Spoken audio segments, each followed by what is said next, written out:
আমি বীরু, এক চতুর শিয়াল।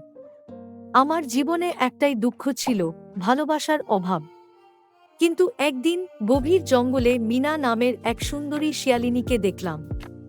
তার মিষ্টি হাসি আর সৌন্দর্যে আমি মুগ্ধ। ভাবলাম, যদি আমার প্রকৃত চরিত্র প্রকাশ করি, তাহলে সে আমাকে ভালোবাসবে না।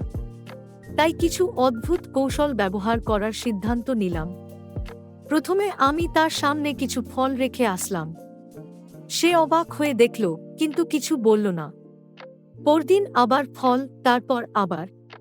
একদিন সে এসে বলল, বীরু, তুমি কি আমাকে ফল এনে দাও? আমি হাসলাম এবং বললাম, না, আমি তোমার প্রতি বিশেষ কিছু অনুভব করি। সে জিজ্ঞেস করল, তুমি কি আমাকে ভালোবাসো? আমি সোজা বললাম, হ্যাঁ, আমি তোমাকে ভালোবাসি। তার মুখে মুচকি হাসি। সে বলল, আমি তোমাকে বেশ পছন্দ করি। এভাবে আমাদের প্রেম শুরু হলো। আমরা একসাথে জঙ্গলে ঘুরে বেড়াতাম, ফল সংগ্রহ করতাম। আমাদের প্রেম ছিল পবিত্র, সত্যিকারের। এটি ছিল আমার জীবনের একটি নতুন অধ্যায়।